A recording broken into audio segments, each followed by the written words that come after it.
간섭은 곧 회장님이었다.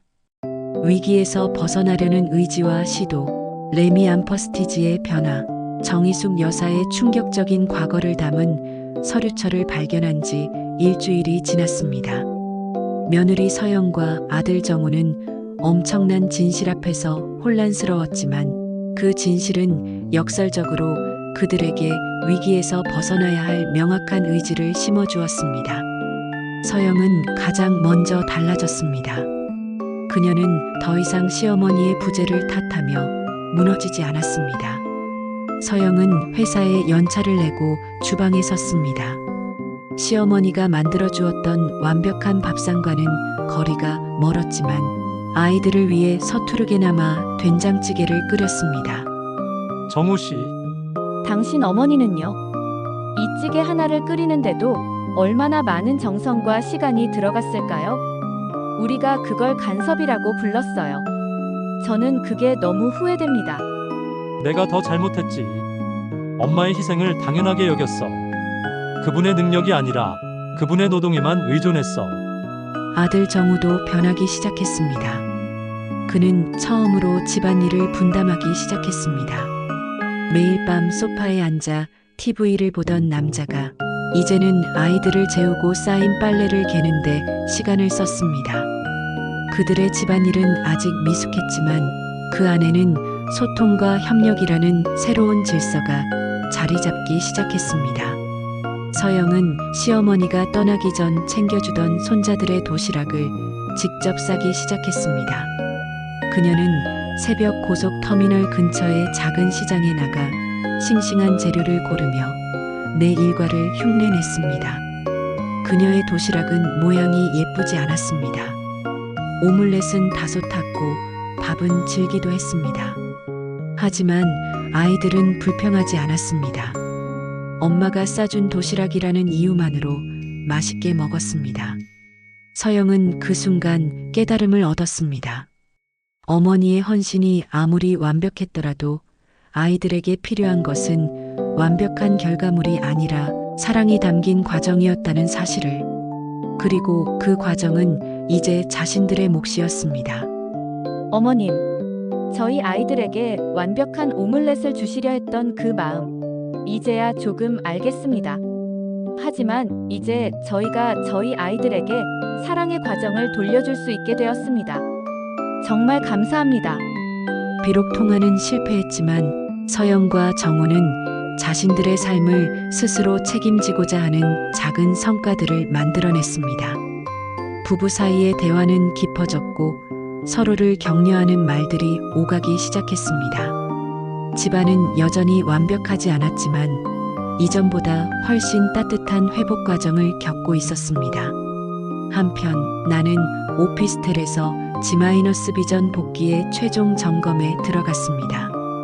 오피스텔에는 수많은 문서와 태블릿 PC로 채워져 있었고 마치 작은 작전 사령부 같았습니다. 회장님, 콘텐츠 업계는 회장님의 귀환에 큰 기대를 걸고 있습니다. 복귀 선언 매체는 국내 최고의 비즈니스 매거진 파이낸셜 코리아로 결정했습니다. 내일 아침 대대적으로 보도될 예정입니다. 좋습니다. 박 대표, 마지막으로 확인해야 할 것이 있습니다. 아들 정우와 며느리 서영의 근황은 어떻습니까? 박민호 대표는 복귀와는 별개로 내 지시에 따라 아들 내외의 동향을 꾸준히 보고해 왔습니다. 두 분 모두 매우 힘들어하지만 예전과는 다릅니다. 특히 며느님께서 집안일을 도맡으며 많이 성숙해지셨습니다. 아드님도 퇴근 후 육아를 돕고 있고요. 비록 힘든 상황이지만 서로를 탓하지 않고 협력하려는 모습입니다. 내 눈가에 희미한 미소가 걸렸습니다. 내 결단과 침묵이 그들에게 성장의 계기가 되었다는 사실에 안도했습니다. 이제 더 이상 그들에게 헌신할 필요가 없었습니다. 나는 자신을 위한 제2의 인생을 시작할 완벽한 때가 왔음을 느꼈습니다. 다음 날 아침, 며느리 서영은 출근길 고속터미널 센트럴시티에 위치한 서점에서 중요한 업무 관련 매거진을 사기 위해 들렀습니다. 그녀는 굳은 결의를 다지며 이제 시어머니의 그늘 없이 자신의 힘으로 커리어를 쌓겠다고 다짐했습니다. 그 순간 매대 중앙에 놓인 비즈니스 매거진 파이낸셜 코리아의 표지가 서영의 눈을 사로잡았습니다. 표지 모델은 정희숙 여사였습니다. 정희숙 여사는 10년 전의 소박한 모습이 아닌 완벽하게 세련된 정장 차림이었습니다. 강렬한 눈빛과 카리스마가 느껴지는 사진 아래에는 엄청난 헤드라인이 실려 있었습니다. 헤드라인에는 콘텐츠 업계의 전설, 지마이너스 비전 창업주 정희숙 회장, 정격 복귀 선언. 서영의 손에서 들고 있던 커피잔이 바닥에 떨어져 산산조각 났습니다. 그녀는 떨리는 손으로 잡지를 들었습니다. 기사 내용에는 어머님의 과거 업적과 수천억 원대의 회사 가치, 그리고 가족의 품을 떠나 자신만의 비전을 되찾겠다는 어머님의 단호한 메시지가 담겨 있었습니다. 서영은 충격에 휩싸였습니다. 자신이 매일 힘들다, 간섭이다고 불평했던 시어머니가 사실은 수많은 사람들의 삶과 미래를 책임지는 거대한 기업의 회장님이었다는 사실. 서영은 그제야 자신이 얼마나 좁은 시야에 갇혀 있었는지 깨달았습니다. 어머님, 저희는 어머니의 헌신만 보았습니다.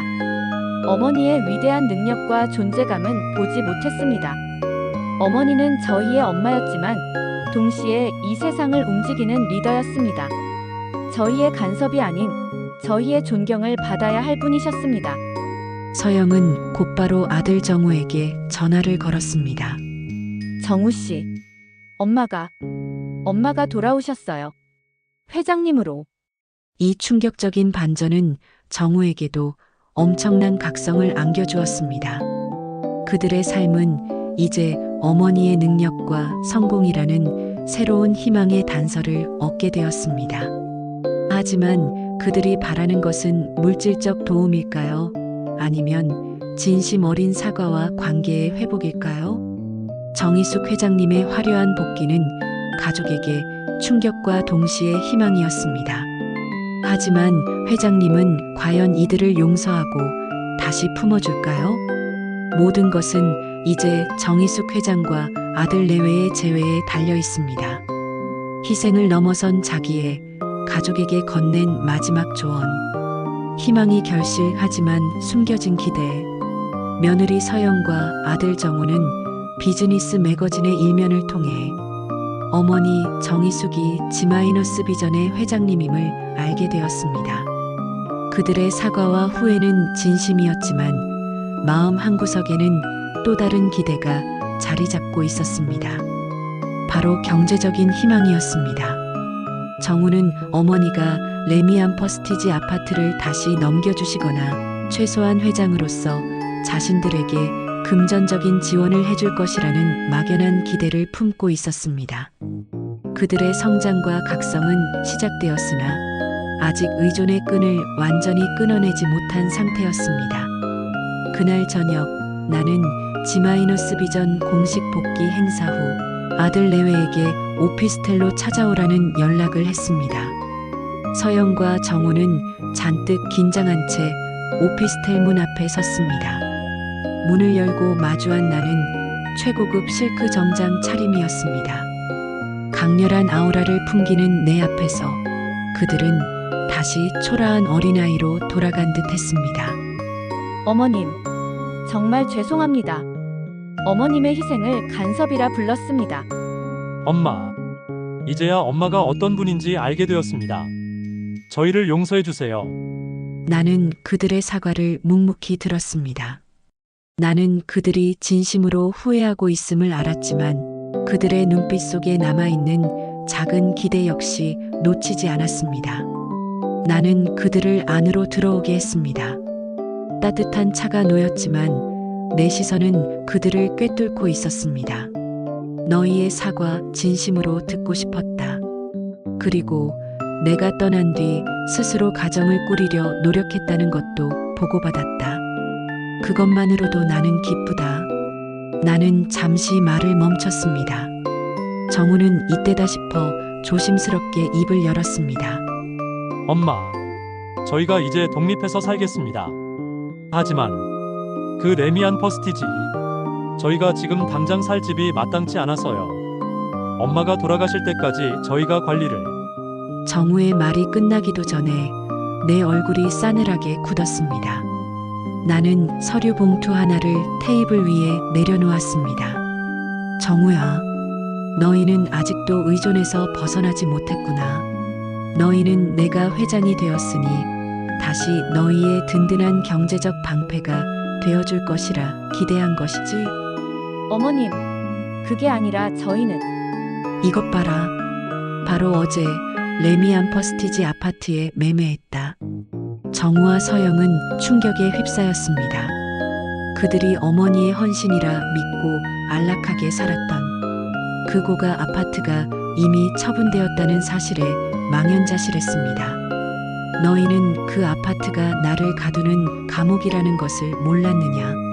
나에게는 희생의 상징이었고 너희에게는 의존의 덫이었다. 그래서 처분했다. 나는 매매 계약서와 함께 또 다른 봉투를 그들 앞에 밀었습니다.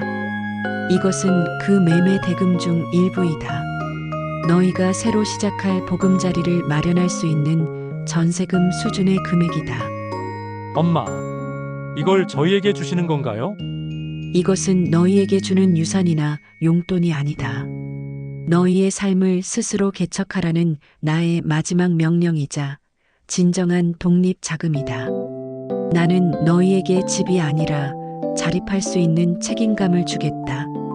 이 극적 반전은 아들 내외에게 큰 충격과 동시에 뼈아픈 깨달음을 주었습니다. 그들은 어머니의 물질적 지원을 기대했지만 어머니는 그들에게 자립이라는 가장 값진 선물을 준 것입니다.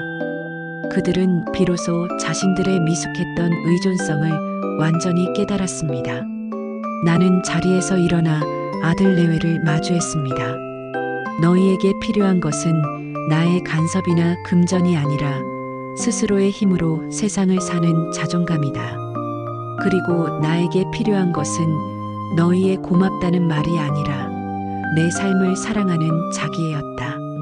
나는 정희숙 회장으로 돌아가 나를 사랑할 것이다. 이제 너희는 그 돈으로 독립해라. 그리고 나중에 성공하면 그 성공으로 나에게 존경을 보여줘라. 그것이 너희의 성장이고 나의 사랑이다. 정우와 서영은 눈물을 흘리며 나를 안았습니다. 그들의 포옹에는 이제 기대가 아닌 진정한 감사와 존경이 담겨 있었습니다. 엄마, 감사합니다. 그리고 정말 진심으로 존경합니다. 저희는 엄마의 자랑이 되겠습니다. 어머님, 저희의 독립을 선물해 주셔서 감사합니다. 열심히 살겠습니다. 나는 그들을 안아주며 고개를 끄덕였습니다. 그들은 레미안 퍼스티지를 떠났지만 어머니가 준 독립 자금과 자립의 메시지를 가지고 새로운 삶을 향해 나아갔습니다. 그들의 발걸음은 더 이상 방황하는 것이 아닌 희망으로 가득 찬 성장의 발걸음이었습니다. 나는 아파트 대신 자립의 씨앗을 남기며 내 자신의 제2의 인생을 시작했습니다. 이 이야기는 세대 간의 의존을 끊고 자기애를 통해 진정한 성장을 이루는 가족의 모습을 보여주며 우리 모두에게 깊은 여운과 희망을 전하고 있습니다. 댓글로 여러분의 생각을 남겨주세요. 그리고 이 이야기가 의미가 있었다면 구독, 좋아요, 알림 설정 부탁드립니다.